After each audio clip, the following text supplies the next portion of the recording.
This episode and every episode of the Beer Guys Radio Show is brought to you by Ironmonger Brewing. Visit Ironmonger at their tap room in Marietta, Georgia, or online at ironmongerbrewing.com.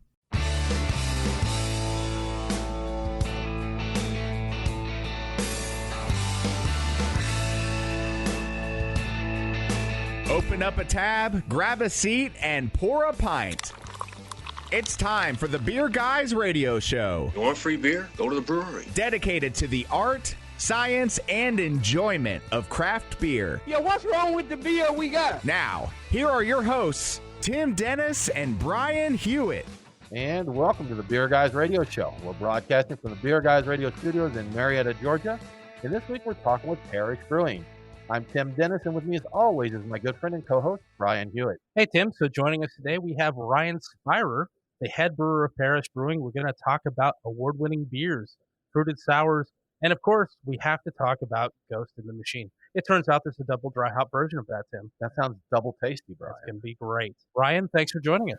Pleasure to be here. Ryan, we appreciate it, man. Speaking of Ghost in the Machine, we actually just opened up Ghost in the Machine, the single hop version here. That was my introduction. I think probably a lot of people outside of Louisiana, probably their introduction to your brewery. Yeah, locals in Louisiana, a lot of them came to know us with Canebrake, which was the only beer we were producing for a while. But everyone out of state, it's Ghost in the Machine. To them, we are Ghost in the Machine Brewing Company. Right. Yeah. Well, we enjoy it. Like I said, we started getting it here. I think my first introduction was maybe at one of the juice festivals here, right? I think that's about right. I think Machine, that's, but it's been good stuff. I think absolutely. we actually had a friend send us a bottle of it at one point prior to that even. We yeah. did. May not have been a fresh bottle, but it was a bottle. But it was a bottle. Yeah, yes, absolutely. Well, Brian, how was your week? It was a pretty good week, a pretty eventful, busy week.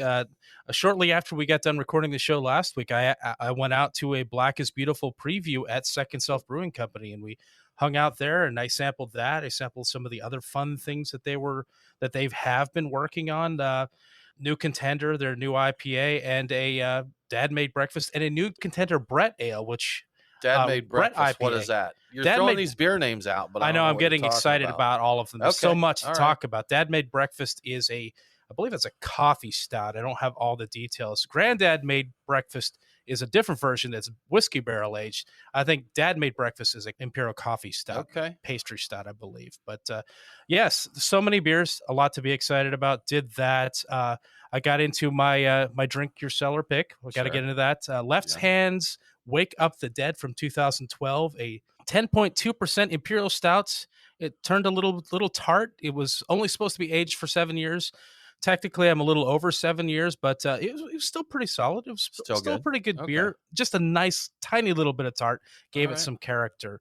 So many things, Tim. What about you? You must have gotten into a few time, things. Brian. Good time. You know, we went over last weekend and checked out Jekyll Brewing, one of a brewer we've had here for a while. You know, when the laws changed in 2017 here in Georgia, breweries were able to have restaurants. Prior to that, they couldn't sell food. So a lot of breweries opened up secondary tap rooms with restaurants. Jekyll's one that did that. They opened up towards the end of last year. We went over there and checked them out, tasted some of their beers, had a really nice fruited goza there, the seersucker. That was extremely nice. We got to eat some seafood, some oysters and crawfish, hush puppies, and all kinds of good stuff. That was great. So I had a good time. And my drink your cellar pick, Brian, if I drink it from someone else's cellar, but I'm drinking it, can I still hashtag drink your cellar? Why not? Drink someone's cellar. All right. So I had a 2002 JW Lee's that I purchased at Truck and Tap, one of our great sponsors there. So got into that, and that was really good. And then I stopped by Terrapin Tap Room at the Truist Park. I was going to say SunTrust Park, but Truist Park now. They're at the Braves Stadium. Tried some of their stuff. We actually have one of their beers we'll get into a little bit later. We got to try a really cool lager that they had there that they were calling a Texas-style lager that they brewed in conjunction with Fox Brothers Barbecue, and they used what they called American Noble hops, Citra Noble. Ryan, are you familiar with those American Noble hops? I'm trying to think what they mean by that, like just noble type varieties? Well, so this is, and I just looked up a little bit of information because this was totally new to me, and when I found these American Citras, it said that they take a Citra basically and pretty much debitter it. So you get the flavor from the Citra. I think I've seen that. I know they take they take those American hops, and I think it's leftovers from whenever they're enriching the pellets, and because you get more of those like floral type characters, so they call it like noble, Citra noble. I see.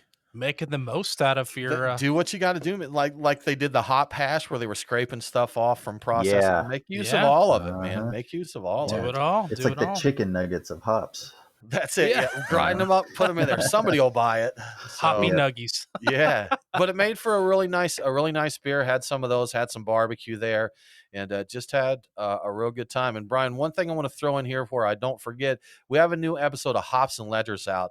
For those not familiar with Hops and Ledgers, that's a quarterly episodes that we do in association with Whitfleet Accountants, and it's more focused on the business of beer rather than just drinking beer and that. And this one, our first episode, Brian, we talked about financial resources for breweries entering the coronavirus crisis. Unfortunately, we have been in the middle of this for a whole quarter. So the latest episode is reopening your brewery amid the coronavirus crisis. And we have Chris Herron, the CEO of Creature Comforts, joined us. And we had Eric Hashberger, who is the director of retail operations at Weldworks Brewing out in Colorado. They joined us along with a couple of the guys from Whitfleet.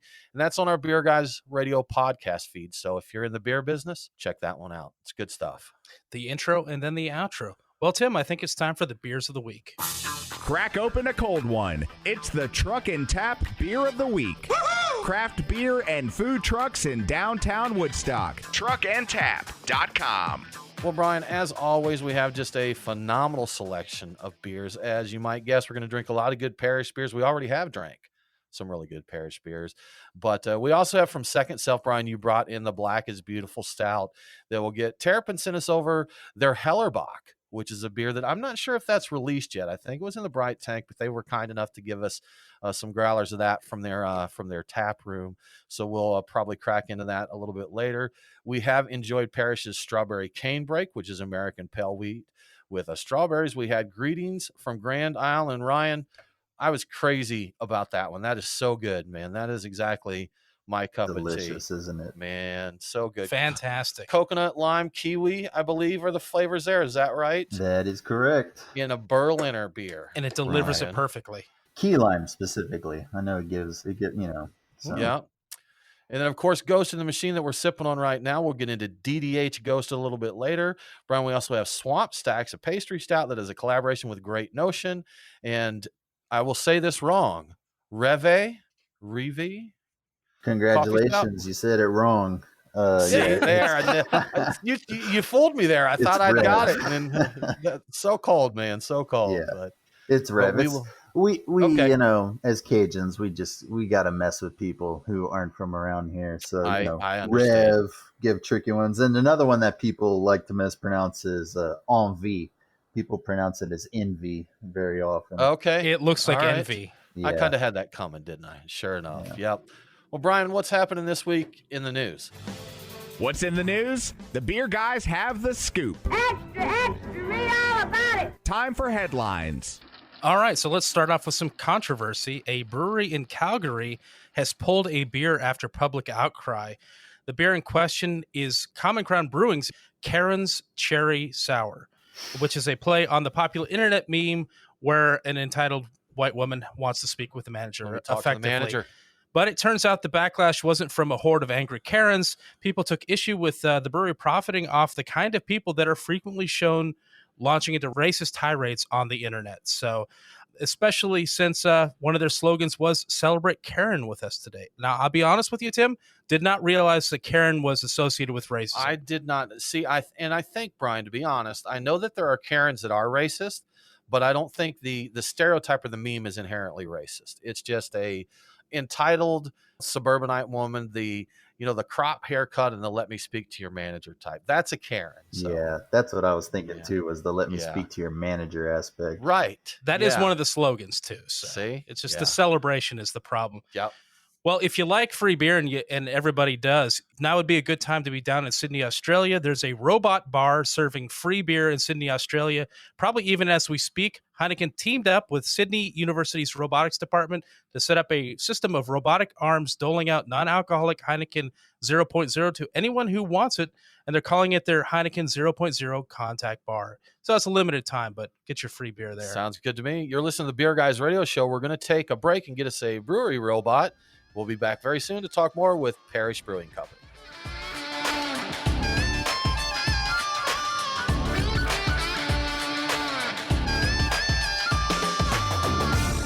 It's time to take your snack back with bold flavors that complement your latest brew. Southern Recipe Small Batch Pork Rinds will do just that with flavors like Korean Kimchi Barbecue, Honey Chipotle, Cilantro Lime, and more. Munch on these beer-friendly bacon bites right out of the bag, or crush them in your favorite recipes as a substitute for breading. Find your next bag at Kroger, or go to southernrecipesmallbatch.com for recipes and a buy two, get one coupon. That's southernrecipesmallbatch.com. Craft beer forged with a reverence for tradition and new styles that start a revolution. Ironmonger Brewing. The brewers at Ironmonger Brewing pride themselves at being masters of barrel-aged, hoppy, and sour beers. They invite you to their tap room in Marietta, Georgia to taste and see. Also visit their barrel room for an intimate drinking experience with great live entertainment. Keep up to date on all things Ironmonger by liking them on Facebook.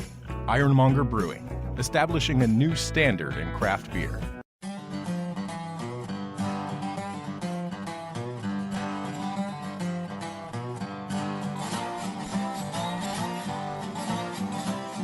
Follow the Beer Guys on Facebook, Twitter, and Instagram. I didn't enjoy it at all. Now, back to the Beer Guys Radio Show.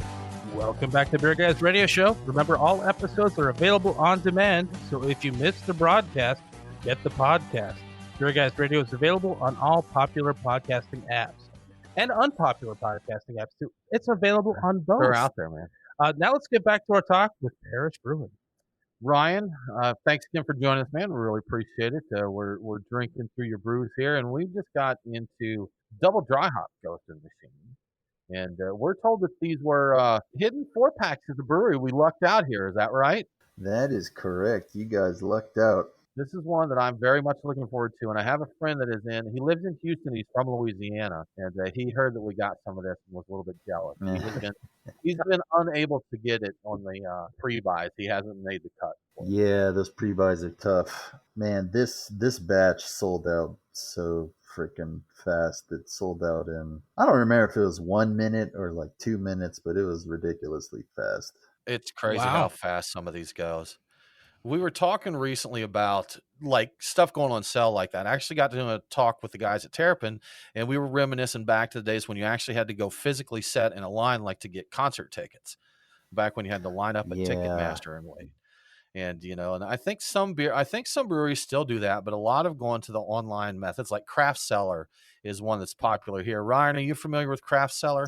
I am not.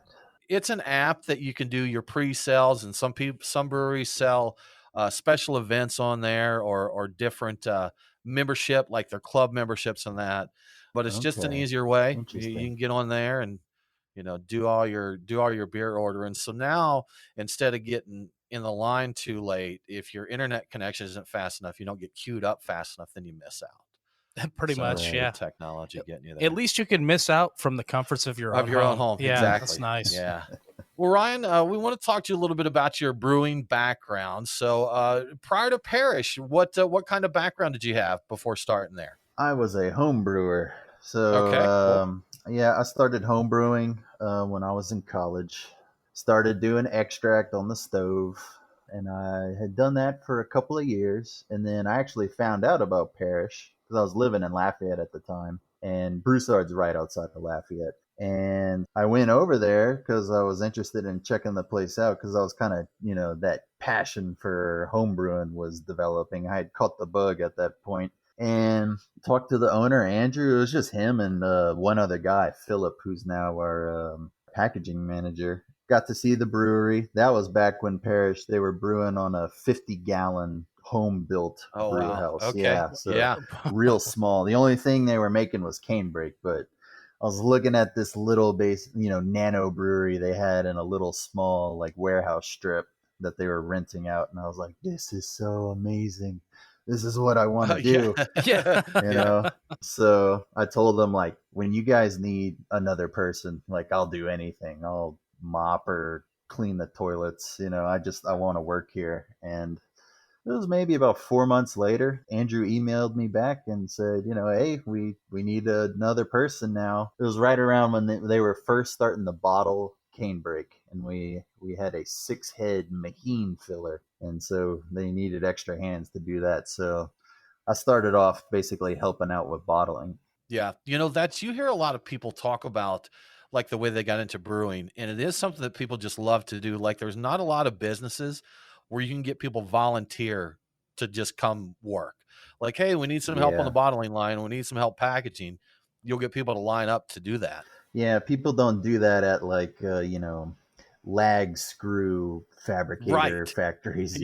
We need some help boxing screws. Yeah, maybe you need to hire somebody. That's right. Yeah, like my passion is developing cardboard box technology. Like, this is what I want to do. Love card. You got a cardboard box cellar at home with all these vintage boxes in there and that. Hey, whatever floats your boat there. Now, speaking of homebrewing though, you got into homebrewing. I mean, you got pretty serious with that. If I saw correctly, you ended up with like a 1-barrel homebrew system, correct? Yep, that's right. I have a 1-barrel homebrew system. I have a 3-vessel stout tanks and kettles brew house, and now at this point I've got 3 of the 1-barrel SS Brewtech glycol chilled conicals, and I just recently got an SS Brewtech that fancy new grain mill that they released. So that thing's pretty awesome. And I just got a notification today that my October can seamer shipped, so I'm gonna start messing around with cans soon too. Full production in the basement. And this is all at your house. You're still brewing actively at home while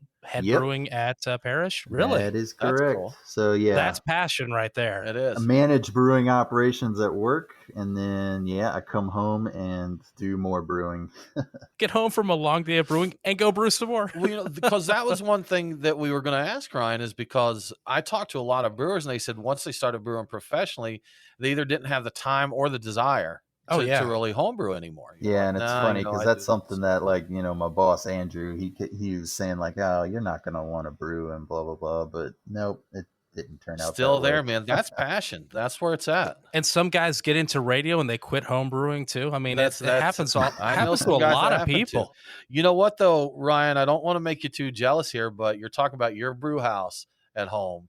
You should know that our mash tun is a rectangular fish cooler with a bass fish stamped on the front of it. So hey, that's I just kind thought, of neat. It's leaping out of the water. It is 3-dimensional and everything. So you know what? We poke fun at our little hoopty system, but we put it together and we made some darn good beers. We won awards with that. Hey, you can make awesome beer with some pretty jalopy hodgepodge equipment. So no knocking on jalopy mash tuns and all that kind of stuff. Absolutely, man. Well, you talk about even some pretty famous big brewers like Sierra Nevada. They started with old dairy tanks and that. Because there really wasn't that size of brew equipment around at that time. So that's you got to do what you got to do to make beer. Sure enough. Now, the brews that you do at home, is that kind of an extension of what you do? I think I saw you kind of use that as an R&D lab, or so to speak. I do. Like some of the stuff, it does act as kind of an incubator for Parish. But Parish, we're basically like a haze, fruit,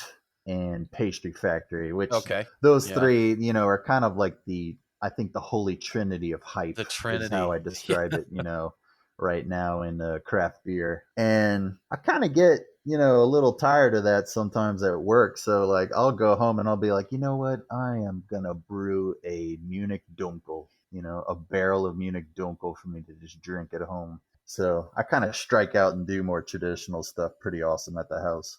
Absolutely. So it's kind of a backlash situation with what you brew, because that was one of the things I was going to ask is, what are you brewing at home after brewing what you're brewing over at Parish, being the hazies and fruities and whatnot? If we were to homebrew again, Brian, I would lager. Man, I would have some pilsners, some real crispy pilsners some great Italian pilsners. So man, just something like that. Just them drinking beers, because we can get, like you said, Ryan, there's plenty of hazies and pastries and fruited sours out there, and I love all of those. But I'm down with just kicking back and sipping some Crispies too. We were chasing that KBS clone back in the day. I made a good jasmine rice pilsner recently. I just got a bag of like Mahatma jasmine rice at the grocery store, and I decided to try my hand at doing a cereal mash, So that's another thing that's kind of fun at home.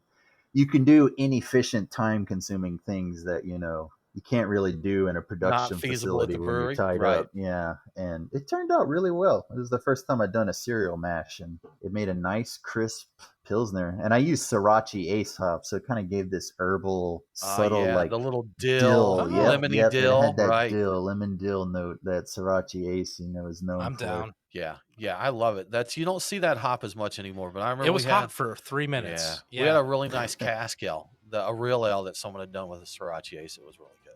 Super nice hop. Well, you're listening to the Beer Guys Radio Show. We do need to take another break, but we'll be back very soon to talk more with Parish Brewing Company.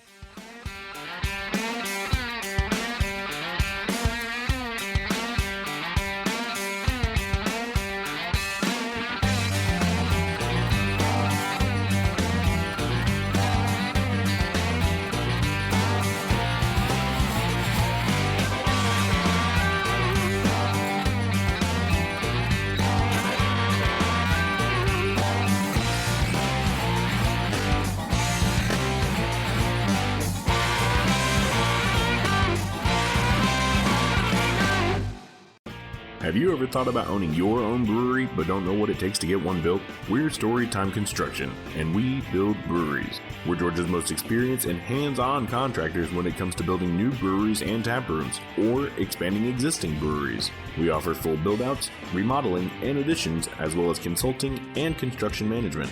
Give us a call at 770-733-4343. Storytime Construction. We build breweries. You know we love good beer, and Athletic Brewing makes non-alcoholic beer that stands shoulder to shoulder with their boozy brethren. With a fraction of the calories and certified organic, it's a great beer to enjoy anytime. Athletic's got new brews like Cerveza Atletica just in time for summer. Check out the full selection at athleticbrewing.com. Use code BG25 for 25% off your first order, and U.S. customers get free nationwide shipping. Athletic Brewing, brew without compromise.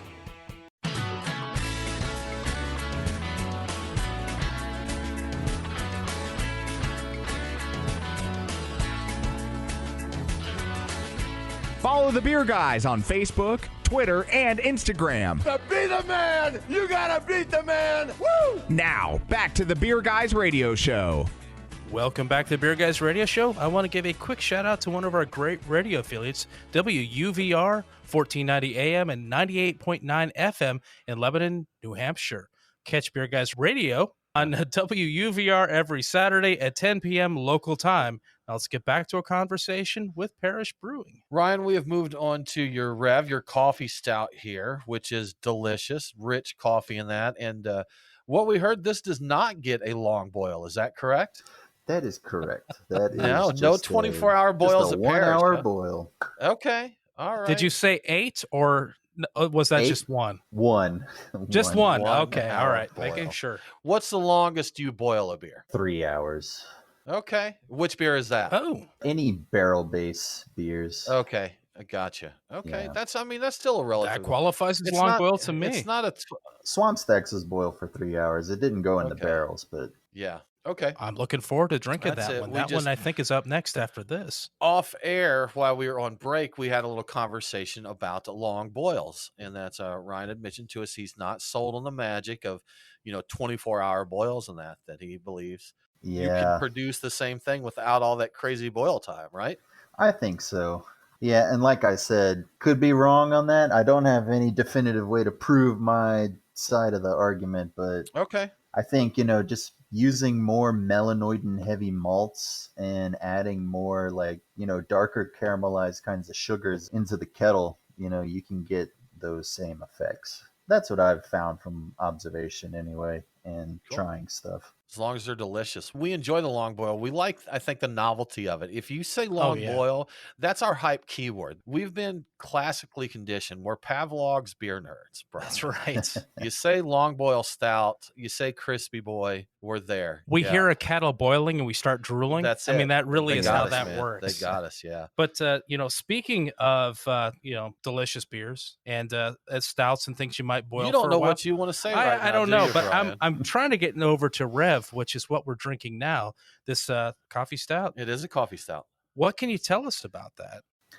Well, it is so the Rev is a local coffee roaster that we get a particular blend of beans that we selected from them specifically for this beer. So we brew a milk stout base, so it's got lactose in it to kind of keep more residual body in the finished product. And we put a crap load of coffee beans into it and just a soupçon of vanilla to kind of give it a little more rounded edge to it. What was that thing of vanilla you put in there? Oh, a soupçon. Yeah, it's French. It just means like a tiny amount, like a small amount of something. See. We're getting educated a here. petite pinchy poo, I think is what he was saying. That's the Brian. Oh, is that the Georgia term for it? A petite. That's the Brian. That's Brianese. For some reason, I started saying these kind of things. I have no idea where I get them from. But, a little pinchy poo there. So, local coffee in this. I'm going to have to ask because I am really obsessed with coffee. What variety of beans are you using? It's Colombian. I want to say it's Colombian. It's a Colombian blend. See, geeks like Brian don't get excited about Colombian. I love a really good Colombian coffee because I just like coffee, you know? When we were selecting roasts for this beer, the one that we chose, we didn't really like well, it was good, but it wasn't as good as a lot of the other options we had as a coffee. But when we put it in this beer, sure, it tasted the best. So, okay. It's interesting because you're not using the coffee all by itself. So you got to think about it in like the flavor interactions and synergies in terms of the beer you're putting it into. It's got to support the malt. Yeah. I scanned the text on the bottle. It's actually Colombian and Java. And I see full city roast. That means a dark roast, which I'm not a huge fan of dark roast coffees drinking, but in beer, I think that is probably a good way to go with some varieties of beans. So you approve of that, right, Brian? Oh, I like this beer. I've had it before. Okay. I knew I liked it. I was curious about what went into it. I didn't realize it was a milk coffee stout. So yeah. Coffee. Good stuff. Well, Ryan, we want to talk a little bit about the Cicerone program because I saw you're actually an advanced Cicerone. Is that correct? I am. Now, so the first question, is it Cicerone or Cicerone? Cicerone. That's okay. I thought so. Now, I know that folks like to poke fun at it and say Cicerone. It's a meme, internet meme. People like to poke fun. Do your non-beer geek friends poke fun at you for your Cicerone certification? No, because my non-beer geek friends, either they just don't even know what it is, so if it ever comes up, it kind of goes over their head. Okay, gotcha. Or like, they kind of, because like kind of the go-to way is like, oh, it's like a sommelier, but for beer. That's right. And then they'll kind of be like, oh, that's neat, Sure. And it doesn't really go much farther than that most of the time. They probably focus on this guy makes good beer. Be quiet about whatever he's involved in. It's cool. It's cool. He makes good beers. So. Yeah. I am a Cicerone CBS, the first entry level, the certified beer server. Yeah. And I've heard that going from CBS to a certified Cicerone is pretty tricky. That it's a big jump up from there. So yeah, the curve is pretty steep. I would say all the way up all levels. Okay. That was going to be my question. So going from certified to advanced, how tricky was that? It was pretty tough. It took me three attempts to finally get advanced, and man, master's really tough. So I've taken the master exam twice, and I'm actually signed up for my third attempt. Third time is the charm, Ryan. You're going to do it, man. Hopefully. I hope so too. I'm curious, any insight as to what it is about it that's what makes it so challenging? Because I am just a plebe. I've never taken any of these certifications. Loser. I'm not a big test taker. I'm just never been into that. I just give me some beer. I'm good. It's just so comprehensive. I mean, it's master, and I mean, there's only 19 people in the world who have passed it as of now, and the exam is 2 days long. 2 days long? Yeah, 2 days. You're there from it starts at 8 or 8:30, and then it finishes at 6 each day. There's 8 tasting panels. There's I want to say 8 oral examinations that you got to do, where you go into a room, with somebody, and it's like you'll you'll be one-on-one with some industry luminaries, like Randy Mosher and yeah, and Ray Daniels himself, Wow.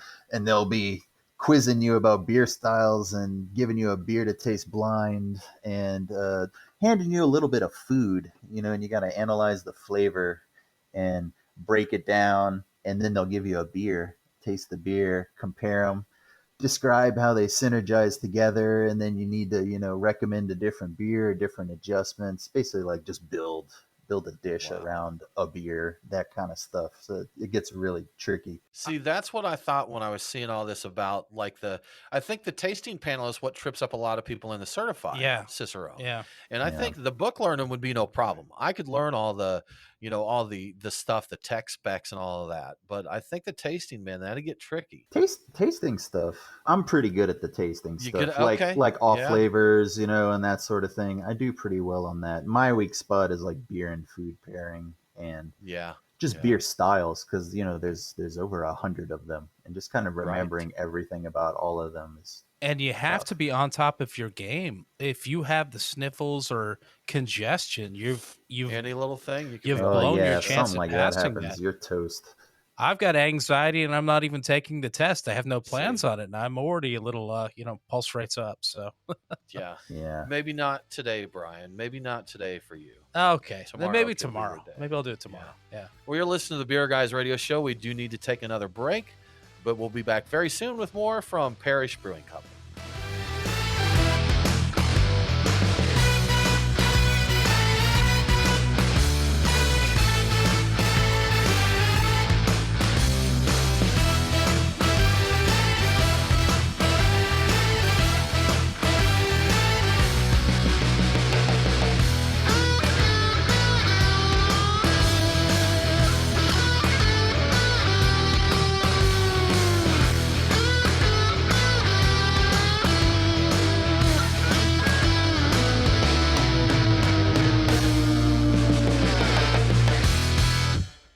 Brian and Tim, the Beer Guys. If you're like us, no lunch or dinner is complete without a pint or two of craft beer. Which is why Truck and Tap in downtown Woodstock, Alpharetta, and Duluth are always on our list. Tim, why do they call it Truck and Tap? Well, the tap part is easy, Brian. They've got 18 of them. As for the truck part, that's where it gets interesting. Truck and Tap features your favorite Atlanta area food trucks, so you're getting a different menu every day. Truck and Tap in downtown Woodstock, Alpharetta, and Duluth. Truckandtap.com. Let them know that the Beer Guys sent you. Are you really doing Facebook right? I'm Aaron Williams, and here's your Marketing Minute. Facebook is a fantastic place to communicate with your fans. I'm sure you're using it to let people know about your specials, new beers, events. In other words, you're talking at your audience. Instead, try talking with your audience. Start conversations, ask questions, and show your fans what's going on behind the scenes. You'll make more of them, I promise. For more marketing tips and tricks, head to crafted-consulting.com/radio.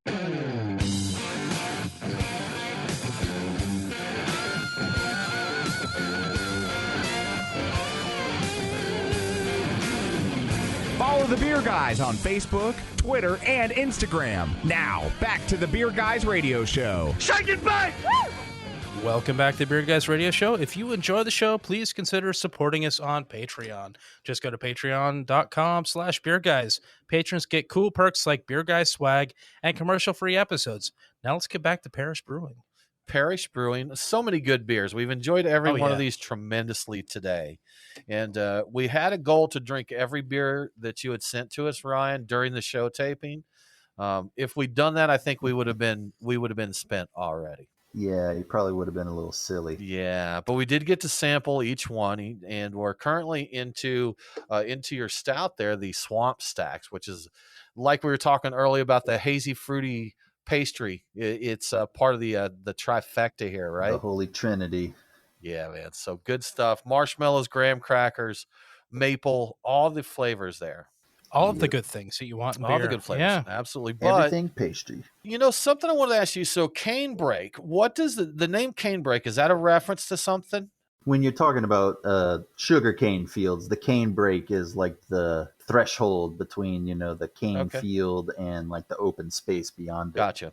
Okay. All right. I was thinking about sugar cane, something I haven't thought of in years, but as a young lad in Mississippi, Brian, It used to be when the sugarcane harvest came in each year, certain grocery stores would have whole sugar canes that they sold like as a treat, as a snack. So you'd get, about once a year we'd get a cane, and all of us kids, it was, we'd get together and they'd break you off a little piece and split it.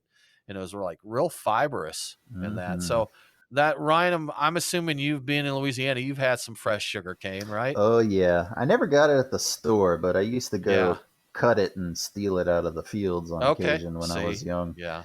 I can see that being an interesting thing. As a kid, I also like sugar. Yeah, but that was, just straight sugar, man. I have lived in places where sugarcane was a big thing, and now that I'm thinking about it, it was always a situation where you never gnawed on the sugarcane yourself. Somebody always had a grinder of some kind that crunched it up and spit out some extremely sweet juice, and I've tried that, and it's good. It's sweet. It's nice. I mean, it's not something I grew up with, though. Right. We had places in Mississippi that would do cocktails with fresh sugar cane, squeeze it, crush it there.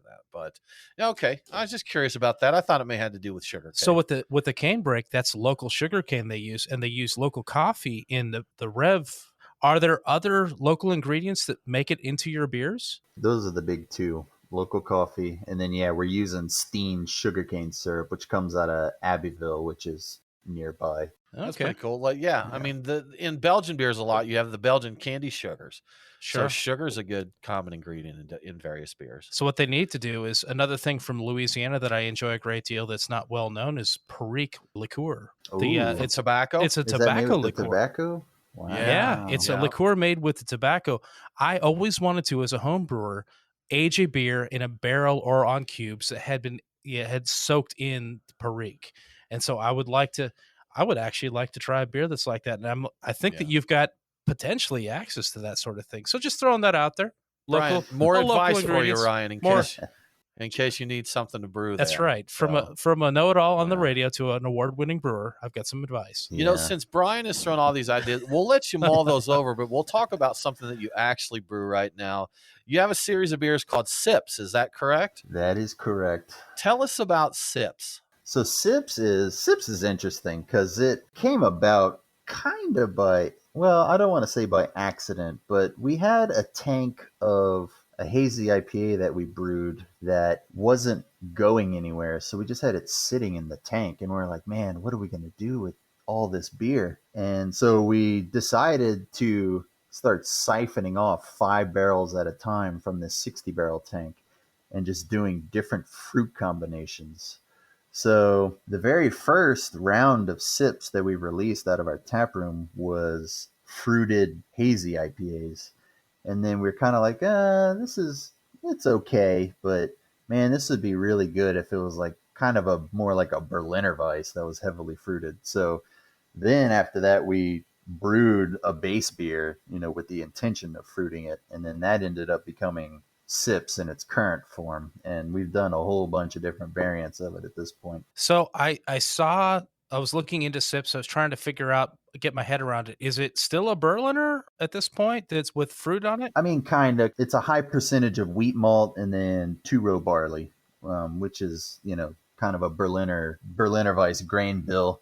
And it's co-fermented with ale yeast and lactobacillus. And it gets a tiny amount of hops, hardly any. So it's really just kind of this nice, tart, refreshing base that just allows a ton of fruit to shine. I was wondering about it being in clear bottles because I had seen pictures of it being in clear bottles. And then I thought I saw that there was either no hops or very little hops in it. So that kind of makes sense. You're not going to get your light struck from that so much, right? Right. I think there's so much fruit, like it'd be hard to detect. And even like some fruits, like when you use passion fruit, like we have a variant of Sips that we've only released out of our tap room. It's Riesling and pear. And something like a Riesling grape, it can already come off kind of skunky because it has those diesel notes, that can be a feature of like Riesling wines and that kind of thing. So if that one got a little skunky, it would just kind of taste more like Riesling grapes, I think. That, we've talked on the show here a couple times about certain beers getting a little skunkiness and it not being a bad thing. Like it's just kind of a blanket statement out there. Yeah. Skunk beer is bad. We did a homebrew saison once that we put some in brown bottles and some in green bottles and then let them set in the sun.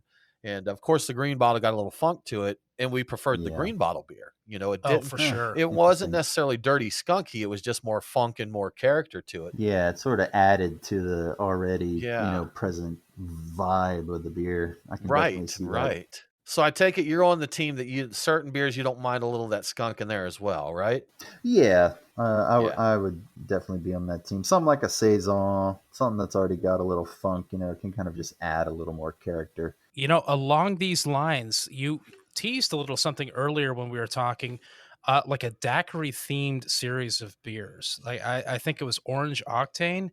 Is that something we can expect? Well, so Orange Octane was a taproom only release. This is not something that, I mean, maybe in the longer term future, it could be something that could go out to distribution. But as of now, this would be a taproom only release. But so it's our drive-through series is what they're called. So we're calling them daiquiri style sours. So high ABV, you know, 8+% alcohol, heavily fruited, similar to the sips. And the first one we did was Orange Octane, which is just a orange heavy, you know, it looks like radioactive orange when you pour it.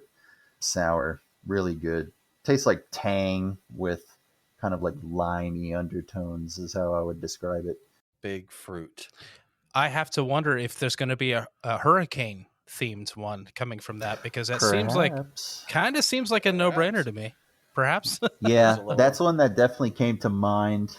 Yeah, we could definitely do a hurricane at some point. We've got some ideas rolling around, and we are kind of starting to put things in motion to maybe release another one. It's kind of hard to say when, because things are a little unpredictable now in the markets, you know, with everything being shut down and whatnot, and just kind of dealing with all that stuff. Yeah. But that's so true. We actually this week, Brian, we avoided a lot of coronavirus talk, which was good. We've been spending a little. It gets heavy, so let's pass it. We're just going to talk about beer here. Yeah. So Ryan, what else is coming up there from Parish? What's the exciting stuff we should look out for? Well, we've got beer sitting in barrels that's, you know, just quietly aging. This coming November, we've got our Grand Reserve Day, you know, time, which is like usually right before Thanksgiving every year. We kind of do a big release bash. So we've got some irons in the fire for that. I can't really give any details, but I think you should. This is the place to do it. We won't tell anyone. Let it all out. Swear. Yeah. I can't give too many details, but I will point out that it is gonna be our 10-year anniversary. So I mean, we're kind of bound by law to do something awesome. Absolutely. Right? Yeah. Well, I can't give too many details. You know, I can't really be specific, but we know the 10th is going to be big, so we'll just keep an eye out to see what's going on there. I predict a blend of 10 different barrels. That's it, man. Ooh. I think that's it. So if people want to keep up with what's going on and get prepared for this 10th anniversary thing coming up, how should they follow you guys? Where should they go? Social media, Facebook and Instagram are the best ways to keep track of what we're up to and what's going on and be up to date on all that news. We also have a newsletter that you can sign up for on our website to get information as well. Good stuff. Ryan, thank you so much for joining us today. We really appreciate it. Oh, yeah, it was a pleasure. Absolutely. Well, that about wraps it up for this episode of the Beer Guys Radio Show. Join us next week as we talk with Logston Farmhouse Ales. For more craft beer info, follow us online. We are Beer Guys Radio on Facebook, Twitter, and Instagram. Thanks for tuning in. Have a great week, and don't forget to drink local. Cheers.